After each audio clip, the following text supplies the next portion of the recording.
दिसंबर का महीना और दिल्ली की सर्दी। ऐसे में सुबह सुबह कई बच्चों और औरतों का स्केलेटन दिखाई दे तो दिल सहम उठेगा। ऐसा ही कुछ 2006 के नोएडा में रहने वाले लोगों के साथ हुआ। ऐसे सर्दी के कोहरे में लोगों को एक नाले में 19 बच्चों और महिलाओं का कंकाल मिला। यह नज़ारा देखते ही वहाँ के लोगों में आतंक फैल गया। पर यह तो सिर्फ शुरुआत था। आगे जो राज खुलने वाला था वो सिर्फ नोएडा ही नहीं पर पूरी इंडिया को झंझोर कर रख दिया। क्या है पूरी वारदात, आइए जानते हैं। मेरे साथ अंत तक बने रहे और इस दिल दहला देने वाले घटना के सच्चाई से रूबरू हो जाइए। नमस्ते दोस्तों, मैं गार्गी आप सबको मेरे चैनल क्राइम टॉक में स्वागत करती हूँ। आज हम नोएडा के निठारी गांव का सीरियल किलिंग के बारे में बात करने जा रहे हैं, जो आज भी इंडिया को हॉन्ट करता रहता है। मैं ऐसे ही क्राइम की सच्ची घटनाएं आप तक पहुंचाने की कोशिश करती हूं। मुझे अपना सपोर्ट दे और सब्सक्राइब कर बेल आइकन दबा दे। तो आइए आगे बढ़ते हैं। नोएडा के सेक्टर 31 एरिया, जहां हाई राइज बिल्डिंग और स्लम दोनों साथ साथ मौजूद है, वहां 2003 के कई दिनों से कुछ बच्चे गायब हो रहे थे। जो बच्चा एक बार गायब हो जाता वो दोबारा कभी वापस नहीं आता। आप लोग सोच रहे होंगे कि क्या कोई इन बच्चों का गायब होने का पुलिस कंप्लेंट नहीं कराता है, और अगर कंप्लेंट करवाता है तो क्या पुलिस उसे ढूंढ नहीं रहे हैं। तो मैं आपको बता दूं कि कंप्लेंट तो किया जाता था, पर स्लम एरिया में रहने वाले इन गरीब बच्चों के पेरेंट्स जब कंप्लेंट करने जाते थे तो उन्हें पुलिस ये बताकर भगा देता कि तुम्हारे बच्चे सारा दिन घूमते रहते हैं, कहीं गए होंगे, कुछ दिनों में वापस आ जाएंगे। और ये कुछ हद तक सच भी था, क्योंकि स्लम के काफ़ी बच्चे घर से भाग जाते थे और कुछ दिनों बाद वापस भी आ जाते थे। ऐसा 2 सालों तक चलता रहा। फिर फरवरी 2005 में नोएडा के सेक्टर 31 के सामने से एक 14 साल की बच्ची डिम्पा हलदर लापता हो गई। उसके पेरेंट्स ने पुलिस कंप्लेंट भी की, लेकिन उन्हें भी सेम रीज़न का एक्सक्यूज़ देके भगा दिया गया। कुछ दिनों तक खोज करने के बाद भी जब डिम्पा का कोई अता पता नहीं चला तो उसके पेरेंट्स ने अपनी बेटी की तलाश करना बंद कर दिया। इसके लगभग 1 महीने बाद कुछ बच्चे उस एरिया में क्रिकेट खेल रहे थे। खेलते खेलते जब उनका बॉल पास के एक नाले में गिरा तो 2 बच्चे बॉल लेने उस नाले में उतरा। उस नाले से बहुत ही ज़्यादा बदबू आ रही थी और वहाँ एक काली पॉलीथीन बैग गिरा हुआ था। उस पॉलीथीन से एक ह्यूमन हाथ दिखाई दे रहा था। देखने से ही मालूम पड़ रहा था कि वो किसी बच्ची का ही हाथ था। ये देखते ही सभी बच्चे चिल्लाकर वहाँ से भाग गए। जल्द ही पुलिस को बुलाया गया, पर पुलिस ने इन्वेस्टिगेशन करने के बदले वहाँ मौजूद लोगों को ये कहकर चुप करा दिया कि तुम लोग यहाँ जो हुआ उसे भूल जाओ। ये कोई बच्चा का हाथ नहीं है, ये एक जानवर का बॉडी पार्ट है जो बच्चा का हाथ से रिजेंबल कर रहा है। पता नहीं क्यों पुलिस इस केस को कवर अप करने में लगा हुआ था। ये पॉलीथीन पुलिस वहाँ से ले गई और ये एविडेंस आज तक किसी को भी नहीं मिला। उसी नाली के पीछे एक घर है जिसका नंबर D5 है। इसी घर के सामने से 7 मई 2006 को पायल नाम की एक 17 साल की लड़की गायब हो जाती है। उसके पिता नंदलाल जब अपनी बेटी को खोजने लगे तभी वो एक ऑटो ड्राइवर से मिला।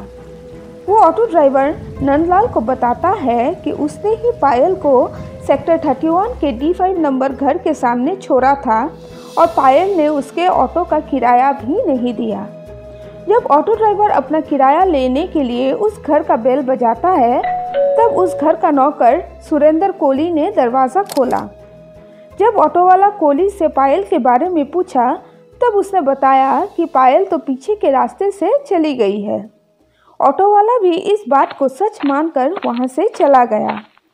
यह बात सुनकर पायल के पिता को कुछ शक हुआ और उसने हाउस नंबर D5 जाकर कई बार बेल बजाया, पर किसी ने भी दरवाज़ा नहीं खोला।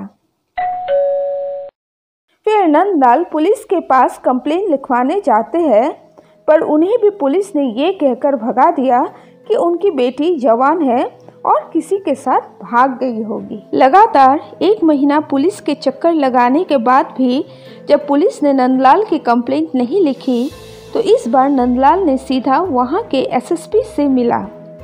एसएसपी ने जब सब कुछ सुना तो उन्होंने सही से इन्वेस्टिगेशन करने का ऑर्डर पास कर दिया। अब पुलिस हरकत में आ गई। सबसे पहले तो पायल का फ़ोन ट्रैक करना शुरू कर दिया। फ़ोन ट्रैकिंग से ये सामने आता है कि पायल का फ़ोन 6 मई को उसी D5 घर का लोकेशन दिखा रहा था, जिसके बाद वो डीएक्टिवेट हो गया और पायल के फ़ोन से last dial number Surendra Kohli का ही था। इन्हीं सभी सबूतों के आधार पर सुरेंद्र कोहली को गिरफ्तार कर लिया गया।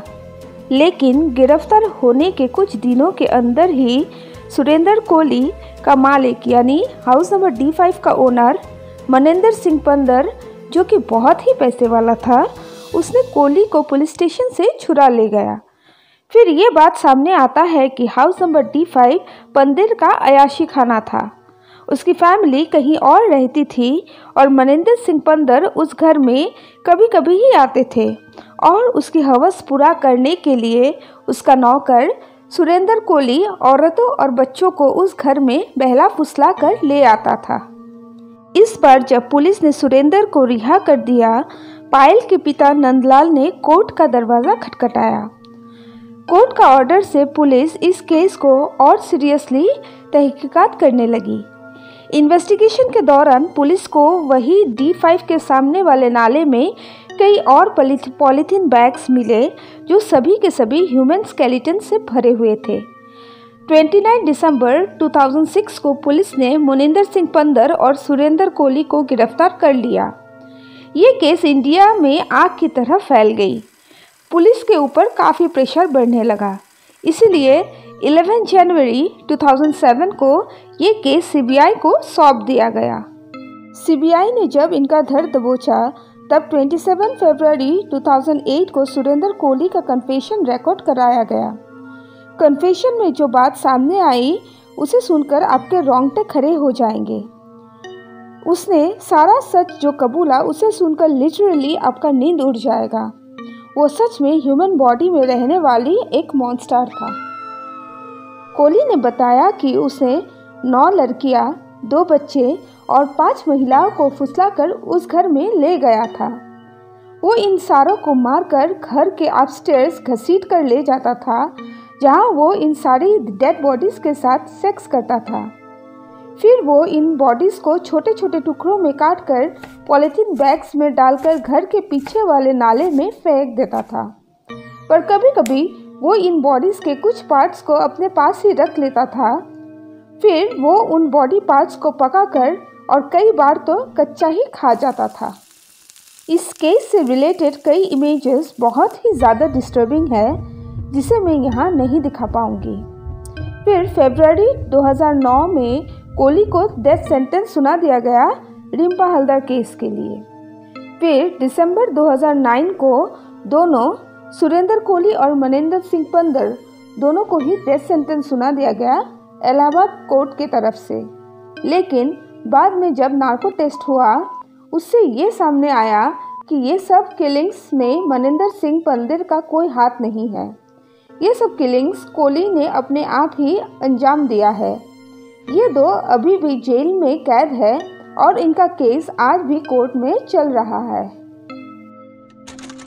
इन सब के बीच कुछ बातें आज भी काफ़ी कंफ्यूजन क्रिएट करती है, जैसे कि शुरुआत में पुलिस ने इस केस को इम्पोर्टेंस क्यों नहीं दिया।